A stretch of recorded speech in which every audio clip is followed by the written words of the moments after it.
I turned away. Was feeling so damn comfortable, even though I couldn't stay. Recorded live in studio, it's Ratboys here on World Cafe, a performance of What's Right. It is from their new album, which is available now, called Sing Into an Empty Chair. Julia Steiner, Dave Sagan of Ratboys are my guests. I'm Kallao. This is World Cafe. So nice to meet. Thanks for being here. Thanks for having us. Thank you. Yeah. So I read Julia, you said the back half of that song, What's Right, came to you in a dream. Yeah. What was the dream telling you?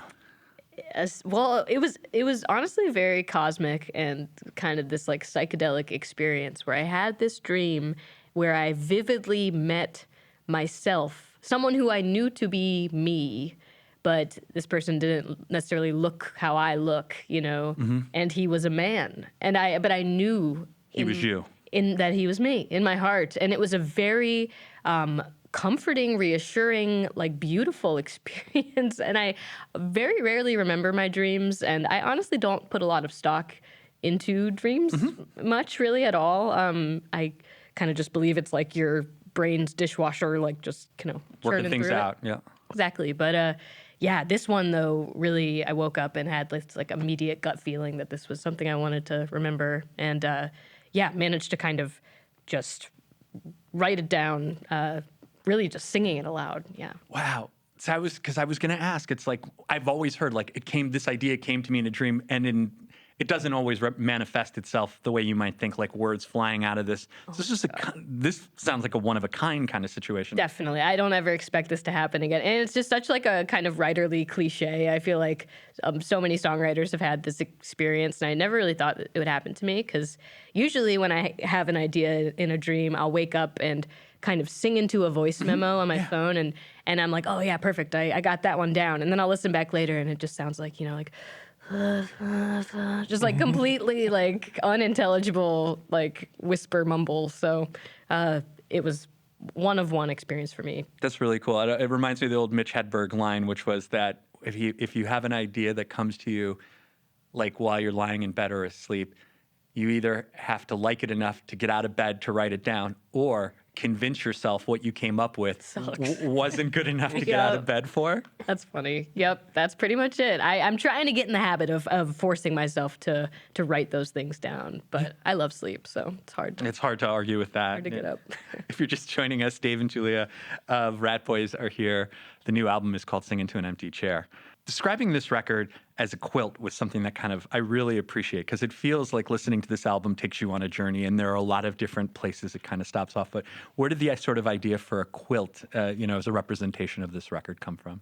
Yeah, I think that was Chris Walla, right? Yeah, part of it came from recording in a couple different locations and kind of, a bit of assemblage at the end to get it all together, gelling. But I think also we've always been the kind of band that will adapt our sound to just the setting we're in. And we like writing slow lounge songs, and we like writing fast punk songs too. So you get a little bit of everything always. And this one just felt more like a quilt, like a, very endearing. Like if you're gifted a quilt, you could see how much love and care was put into it. And just, yeah, I think Chris described it like that. Yeah, it was, I think, in our initial first video chat with Chris, where we knew we wanted to make this record together and work with each other again. It was, I believe he used that word and kind of pitched the idea to us of recording in these different locations and sort of stitching everything together later. And we had never done that before. It was really fun. Mm-hmm. Yeah, Chris Walla, of course, formerly of Death Cab for Cutie and in-demand producer, I'm sure he would. He's the best. And the nicest human being in the world as well, and coming back again to work with him on it. So this journey sort of begins in southwestern Wisconsin, the Driftless area, which sounds, by the way, scarier than it actually is. It's actually quite picturesque and beautiful. Oh, it's gorgeous. But yeah, I saw that the idea was to go out there and make some ridiculous noise. What's a day in the life of making ridiculous noise as Ratboys look like? Oh, wow.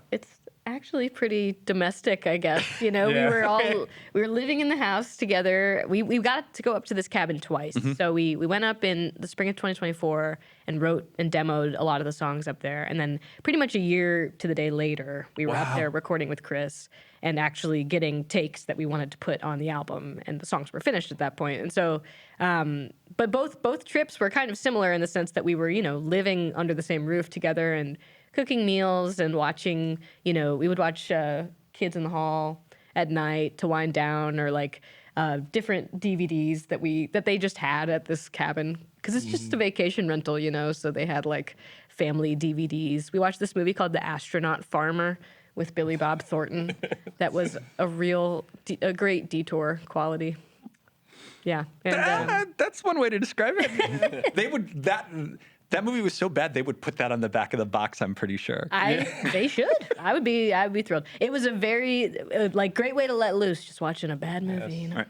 So wait, so sort of ignoring maybe the second visit, because there's interesting stuff that happens there, but like when you're just working it out and Yes. you're sort of in this phase of, I guess, experimentation, like is that something, not necessarily does it come quickly, but is it designed to be, we're going out there and there's going to be chaos for a few days because we don't know what this is going to become quite yet? Yeah, definitely. We've done this a couple times where, you know, after maybe 2 years of pretty consistent touring, we have just kind of a basket of song ideas that we've worked out on the sound check during stage a little bit, but like they still need to develop.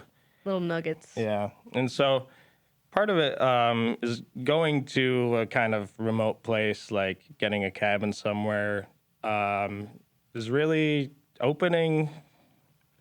You know, getting a remote place like this really opens up possibilities that we can't really do at home. You know, like we could record quiet stuff at home, but in a cabin with no neighbors, we could turn everything up loud. We could get like kind of close to studio quality takes, and kind of helps illustrate what's gonna come later. Yeah. And at what point does Chris Wallace say, I want to bring gear from Norway that I want you to play? Because I just got to ask him. Actually, pretty quickly, yeah. He was really into the sound quality of the demos, and he's like, Yeah. you know what? Maybe let's go back there. It was his idea, yeah, to want to go back to that cabin. And yeah, he didn't bring that much stuff. He brought like 2 checked luggage suitcases of stuff, and then the rest was our stuff. And luckily, it's only like a 3-hour drive from Chicago, so we just all, you know, clambered in the van and drove up there. That's part of the quilt too, you know. It's Yep. a mishmash of gear. True. Yeah. You know, compared to the stuff that maybe when you finished the record, Electrical Audio, Chicago, that felt like much more like deliberate and sort of meticulous in how maybe you assembled things. How do you decide as a band when to be like, we're just going to jam, we're just going to be kind of whimsical and take the take that like just feels great in the room versus I want to obsess over this one part of a song and get it just right? I think it really depends on the song. Like, there's a song like What's Right, which we just played, that we had this idea from the very get-go with that one that it would be really cool to really push on certain feelings in each part of the song, and kind of stitch these different atmospheres together for that one. But with a song like Penny in the Lake, we, you know, it immediately felt more like something that would just be a single image. Like Chris used the term photographic realism. Yeah. Like, you know, one moment, you know. And so for us, what that would mean is a band in a room. And so it felt really natural to have that one be like a cabin take with very little overdubs or tinkering involved. Pretty much none, actually. Wow. And so it's just really, it kind of just depends on the song and like what feels right in each individual context. But yeah, it's fun to approach it that way, I think. Yeah, it sounds like a really different way to make an album. Like you can't get bored of it. Like where every track has to be in the room, you know, with the tapestries, or, you know, over the cloud where it's like take 16, take 17. So like giving yourself a little bit of variety of how you sort of eat this elephant, so to speak. Definitely, yeah. And just working out the songs, sometimes you're thinking about how you're going to perform it live before the song's even finished, or some songs like What's Right, definitely, it's like okay, we made this kind of experiment in the studio, and now how do we take it on stage? I like mixing up the variety. Like, Yeah, trying different things. yeah. If you're just joining us on World Cafe, we're talking with Ratboys. The new album is called Sing Into an Empty Chair. The first single, this is just, I love when you take a big swing coming out, with Light Night Mountains, all that. I read this was like a real riddle to solve, so much so that I saw a photo of a whiteboard and a grid. Like, tell me why this was such an unwieldy beast to sort of wrap your arms around. Yeah, we definitely had like a massive like piece of paper where we were like charting this one out, and it was a bit of a journey because I came into the cabin writing trip with this tiny little like seed of a song. It's basically like the first verse kind of and the finger picky part at the beginning, but we didn't have any idea how it would expand from there. And so, like you said earlier, we kind of just started jamming on it and letting ourselves be free to come up with stuff on the fly. And Marcus and Sean came up with this really cool turnaround where like the cymbal hits on, I think, the 2 or something. It's just like a really strange turnaround, and we're like, oh, that's interesting. But we were all, where's the 1? We need to find where's the the 1. one? And We were all needed kind the of like- whiteboard for that. yeah, we were all like hearing it in different ways, but playing it the same, but we couldn't really talk about it because we were all counting it differently. So anyway, this is how the sausage gets made. But yeah, we were I love this stuff, but how do we were you? losing our minds a little bit. I mean, like, every band is a democracy is always a fascinating thing. I'm always interested in when the rubber hits the road, how are, disputes resolved? But like when there is an impasse, like how do you find cohesion as a band? Yeah. There's you have to be a good persuader. You have to argue your case well when you really think this is the way the song should go. But we're all very good listeners to each other, and I think that's something you really need in a band if you're gonna do it for as long as we have. Yeah, I mean, I think we all like respect the fact that if you have a clear like reason for why you feel something should belong or not, then like we respect that. So, I can't think of a time where we've had to do like a vote or something. I feel like we've all kind of eventually like gotten on the same page. Your taste align after however Taste many years align. doing That's this. why we love Also playing that, together. yeah. Yeah, it's kind of implicit. But It's like listening to music too. There's lots of albums that will hit you off the bat, and it's like, oh, this is my favorite right away. And then there's albums that's like, I don't understand this, or I'm not feeling it, and then, 3 or 4 listens later, or maybe even a year or a couple of years later, you're like, oh my God, this is an amazing record. And I think different. writing songs has that as well as, just people who take in music constantly. Yeah. This is World Cafe with Ratboys. Let's listen to a live performance of Light Night Mountains, all that, here on the Cafe.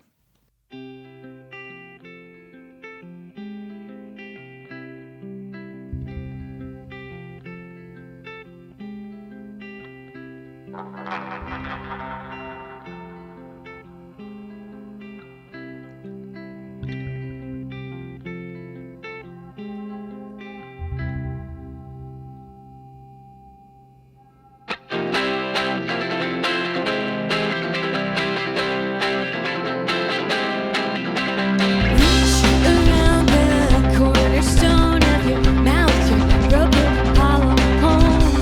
I was around you there.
a strange kind of love's come over me.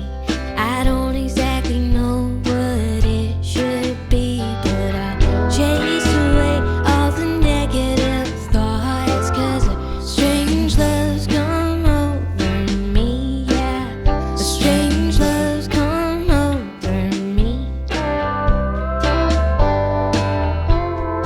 Well, a strange kind of love's come over me. I don't really know how it feels so free, but that's okay, 'cause we're moving now. A strange love is what I found, yeah. A strange love is what I found.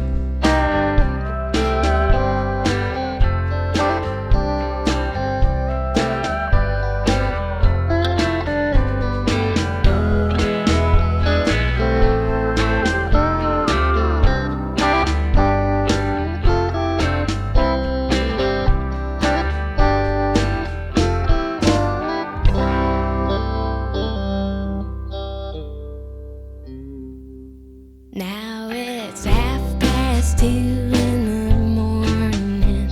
I don't think I'll be sleeping in, 'cause I'm wide awake and my mind's on fire. It's strange love in the middle of the night, yeah. A strange love in the middle of the night.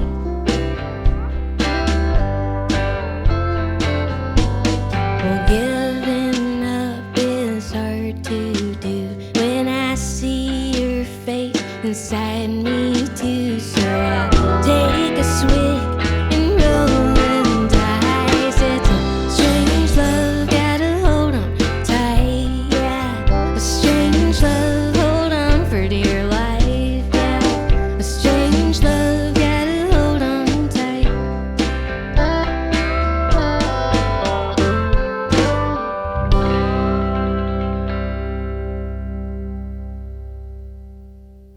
Recorded live in studio here on World Cafe. It's Ratboys, Strange Love. The new album is available now. It's called Sing Into an Empty Chair. I'm hanging out with Julia Steiner and Dave Sagan of Ratboys. I'm Kallao. This is World Cafe. The title of the album takes its name from a line in the song, "Just Want You to Know the Truth." But the empty chair technique is an actual thing. Can you Yeah. share a little bit about it? Totally, yeah. It's kind of like surprisingly simple. It's maybe what you would imagine. Basically, picture this: you're sitting across from a chair where no one else is sitting, and the idea is to essentially speak aloud to that empty chair as if someone were sitting there, someone who either can't physically be present or who you're not ready to speak with, or there's some sort of absence or distance. And the idea is that it sort of helps to clarify some incongruent thoughts, or just kind of help someone process a difficult relationship or moment in their life. And so my therapist suggested I try that, and I figured, what the heck, might as well. And it really helped me. Wow. Was it a strange habit to sort of take lessons learned from therapy and apply it to art creation? It honestly felt really natural, and it felt really natural and easy for me. I don't really know what I was expecting. I didn't really go into it with this big, weight or any high stakes or anything. It was more so just something that seemed easy enough to do. It's free. It's I could just do it at home. I had I'm lucky to have privacy. Where we live, and so it was kind of a why not situation. And then coming out of that, it actually did lend me this sort of organization in my mind of these memories, and almost even in chronological order, which I really appreciated. And that helped me sort of unlock the song "Just Want You to Know the Truth," which is the sort of centerpiece of the record. Yeah, I want people to hear a little bit of it right now from Ratboys on World Cafe.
stairs, yeah. You said something in an interview that I thought was really interesting. And as an interviewer, I know the pain of asking a songwriter or a lyricist about meaning and intent behind it, because it's like, hey, the answer, some artists are all too happy to tell you about how they came to that line. And other artists are like, don't ask me. That's what the lyric is for. I am curious, though, as an artist, once it leaves your hands and it enters the world and it reaches everyone else's hands, sometimes how that is received informs the artist of maybe there was something I was trying to unpack for myself, or seeds, like birdseed I left for myself. And what I'm hearing from the people who've engaged with this art helps me understand it a little bit better. Yeah. And the record's been out for a couple of weeks, but I'm sure people have had things to tell you about it. Was there anything that it helped you glean hearing that reaction, that response from people? I really appreciate hearing people's interpretations, because I feel like sometimes, like you said, I'm like learning things about the songs right along with them, which I don't think that ever ends, that process. I remember when we were working on our updated like artist bio, for this new album, and our friend Patrick Hoskin wrote that, and in it he included this interpretation about the end of Just Want You to Know the Truth, basically saying that extended outro that we're doing, which is instrumental, is essentially laying out a pedestal or a stage for this person to essentially respond. The empty chair. Yeah, right. And I had never thought of it that way, and it really resonated with me, and I just felt really like understood in that moment, and it created some more self-understanding, which is kind of the whole point of therapy for me. So putting this album out is therapeutic in its own way too, and I'm just so grateful to get to connect with people through music. That's really, really great. I didn't want to interrupt if you it's just, more ways to relate to each other, I think. I am a big fan of, letting the songs go and live out in the world, and people drawing their own conclusions or messages from the songs. I love it. I do it myself, and also, some people listen to the music first, some people listen to the lyrics first, and I love making a space for everybody in that regard. I think that's beautifully said. And as someone who appreciates that you're either a music guy or a lyrics person to start, and then it kind of seeps in. I'm guessing you're a lyrics person first and foremost? I guess it depends on the band that I'm listening to, but as far as writing music though, it usually happens like kind of at the same time. In a perfect world, Oh yeah, like that's the undeniable, it hits you. Yeah. The whole thing, and you're like, it just makes sense. Even if it's just one line, like singing something that feels right in the moment is that's like the catalyst, And sometimes, like with a song like Strange Love, it just comes out all at once, which is crazy and super rare. But yeah, I do tend to really pay attention to lyrics, which is why I just can't listen to music while I read. It's really frustrating. Oh my for gosh! me. Unless it's instrumental, I don't know. But are you a lo-fi hip hop? I'm at this point, I've just been listening to like Brian Eno ambient music whenever I read, because I can't handle listening for the lyrics and reading the text. So. Music for Airports too, man. Yes. Greatest ambient album of all time, in my humble opinion. Yeah. Julia Steiner and Dave Sagan of Ratboys are here. We're talking. Sorry. Talking Eno. I was talking Eno. That's a new segment on the show. Let's oh my go. God. Oh God. Sorry. You're listening to World Cafe, hanging out with Julia and Dave of Ratboys. It's hard to believe, 16 years ago, you started this band in South Bend. Crazy. And you've called Chicago home for what, almost a decade now, about? A little more than that, yeah. And you put out your 6th studio album this year. It is getting harder and harder to make it as a band in the 21st century. And I don't want to presume that you have cracked the code, but I am curious, as a 21st century band that has been doing this for over 15 years, like, what have you figured out along the way that has sort of maybe helped you to go, this is how you do it. This is how you make a career as a working musician? Well, I mean, I think a lot of it involves getting your hands dirty and doing things yourself. Like, we all came up in that ethos of DIY, like whether it's, Dave and Marcus both design a bunch of merch that we print, or Sean handles our like web store, and I'm like out here doing a tour blog every day. You know, like we're not paying people to do these things for us. We're like doing as much in-house as we can. Everyone wears multiple hats. Yeah, everyone chips in. It's very, teamwork makes the dream work. Just trying to, sort of like cut costs where we can and like invest our time in the band. And also I don't know, the gear that we've accrued over the years is like very gradual. We're not like out here splurging on gear all the time. I don't know. But also with the shows, I mean, we started playing basements. We didn't have a fan base. We were trying to grow a fan base, and that's what we've always tried to keep doing. And I think because it was, kind of a slow, gradual buildup, that we were able to kind of like strengthen our resolve at the same time, rather than, being thrust into a situation where you're playing your first show to 1,000 people and. That was so crazy. Yeah, I worked Lollapalooza in 2021, as artist transportation. I was like working behind the scenes, and some of the people playing the festival that year, that was their first show, was Lollapalooza, because they had just like come on the scene during the pandemic, and that was it. And I just can't imagine how much pressure that would create for an artist. And for us, it was like we started with no expectations, not just low, but like none. And so I feel like whatever an artist nowadays who's just starting could do to like take that pressure off of themselves is so important. Get off social media. Don't look at your monthly listener. Just don't. Like it doesn't. That's not what it is. I mean, go ahead. I do remember we forgot to collect door money at our first ever show on tour. So it's like that's a good lesson. I'll always ask for the door money. Well, I think that's a really, really thoughtful point in that it's easier to build a house starting with the foundation and then building the first floor out and then building the second floor versus, you're right, there are artists who during the beginning of the pandemic, they're nothing. They were in the basement, and then it's like all of a sudden we're just going straight to the penthouse, and there are none of those steps that sort of secure you and sort of insulate you from getting swallowed up by the machine, so to speak. Does that make sense? Totally. Yeah, I mean, love that. It's no judgment against anyone who goes about their journey. If someone calls you there and says, "Do this." Exactly. How do you say no? But I just wouldn't. I would feel nervous if I were in that situation. So I'm grateful that we've had this like kind of steady growth over the years. Yeah. And to a certain extent, in Chicago's scene, you graduate to being elder statespeople of that. Like, a lot of profiles that I've read about your band involves other bands from Chicago gushing about, working with you or there's the nice thing. We don't have to get into that. But what's it feel like to be able to, like, I'm sure younger bands in the city have asked you, like, how do you do it? And that must be a nice feeling to sort of be in that position.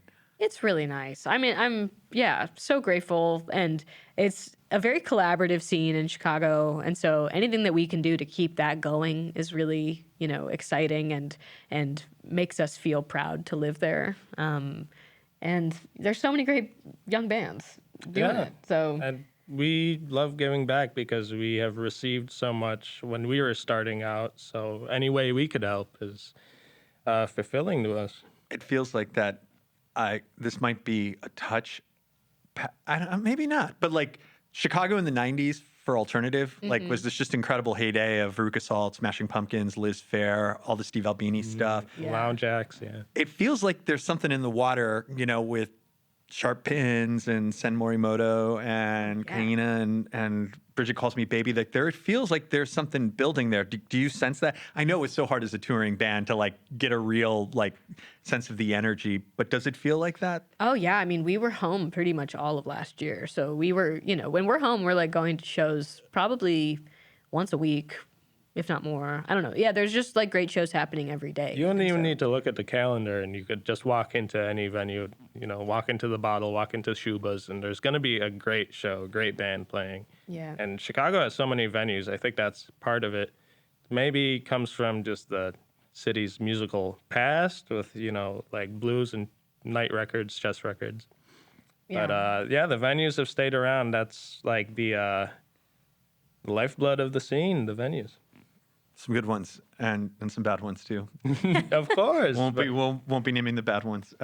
You don't know if a venue is truly good until you've been to one that's really not, Every venue is on our bucket list, so we'll cross it. It's all about perspective. They're playing a church tonight, folks. We're here with Ratboys on World Cafe. We have one more song to get to. Holy alt country pop, like this just hit my sweet spot with Penny in the Lake. Can you tell me a little bit about how this came together?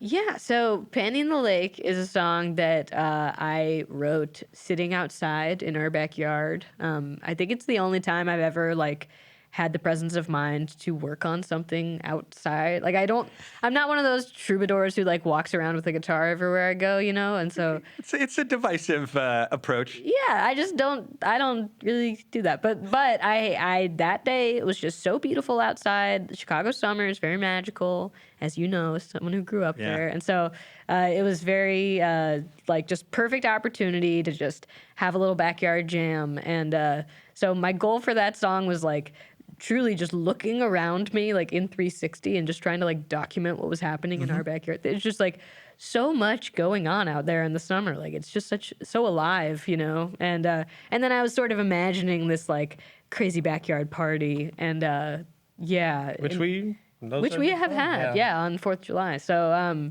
that song instantly transports me back there, and it's just so nice to play, especially on a cold, sleet day like today. Fair enough. Well, let's go out by the water.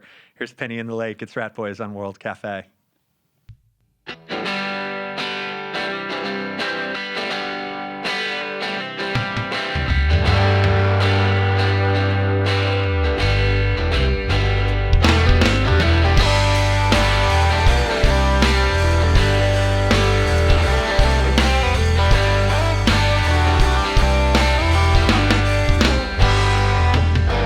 Today's gonna change my life. What's for breakfast? Jesus Christ, poking the bear one night at a time. Berries dropping from the sky. Guess it's time to bake a pie, making our own good luck.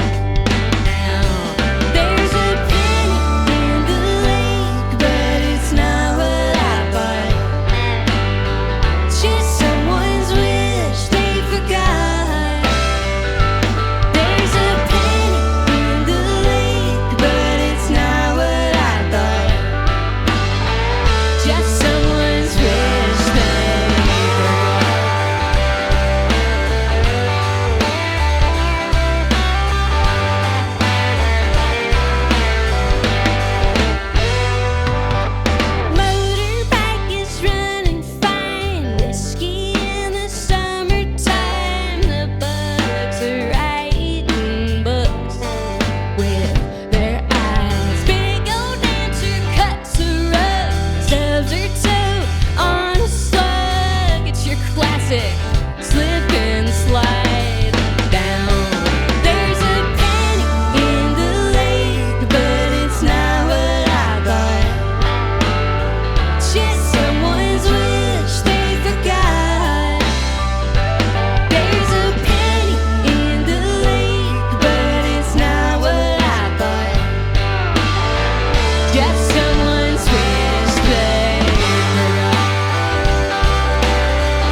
recorded live on World Cafe. It's Ratboys, Penny in the Lake. It is from their new album, Sing Into an Empty Chair, which is available now. Dave, Julia, thank you both so much for being here. This was a blast. Congrats on the new record, and come back and see us again anytime you want. Oh, thank you so much for having us. Appreciate y'all. Yeah. You got it. We're back in a minute with more World Cafe.